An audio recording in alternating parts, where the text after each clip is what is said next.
Hi everybody, in this video what I would like to do is go over this thing called internal controls. Now I'm sure you've heard the term internal controls before in many of your classes, but what exactly does it mean? So essentially internal controls is an internal process that management puts in place to achieve three broad goals. So the first is they want to have reliable financial information. So we have controls in place to make sure that the financial reports that we put out there to the public are reliable. The second reason they might have internal controls is to have effective and efficient operations. So while we think that financial reporting is great and the be all end all, we also want to make sure that our operation is running smoothly. So having effective and efficient operations is the second goal of internal controls.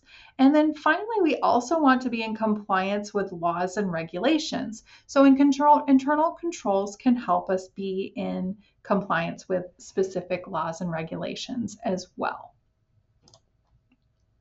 So what are some limitations to internal controls? So internal controls can have some problems. There can be some human error that would make those controls not be so great. We could have collusion or people working together to override controls that would make there be some problems. Management could step in and say, hey, we don't really need to do this particular item. We don't really need two people to sign off on the checks. We don't really need to have all the proper documentation.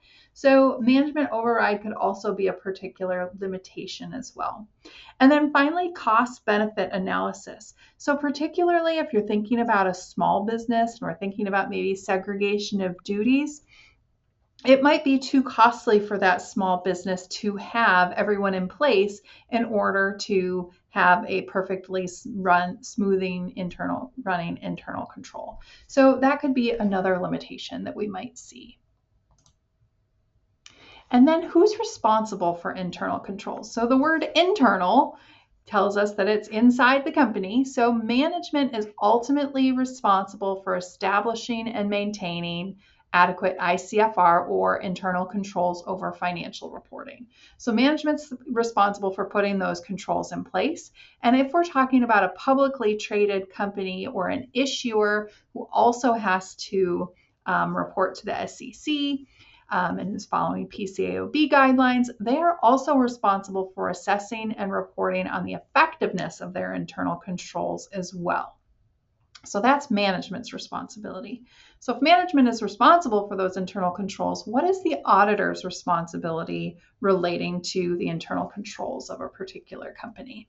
Well, an auditor is responsible for issuing an opinion about the effectiveness of those internal controls for those publicly traded companies. So if we're following PCAOB guidelines, the auditor is going to have to issue an opinion about whether those internal controls are effective.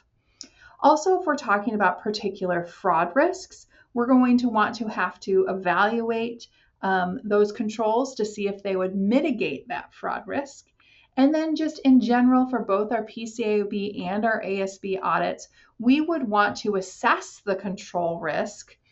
So we would want to assess the risk around those internal controls and able to help us determine the nature, timing, and extent of our substantive procedures that we would perform during the audit. So just like last week or in chapter 4, we talked about how we would assess the inherent risk. In chapter 5, what we talk about is how we can assess the control risk. So that's really where we're going in this chapter.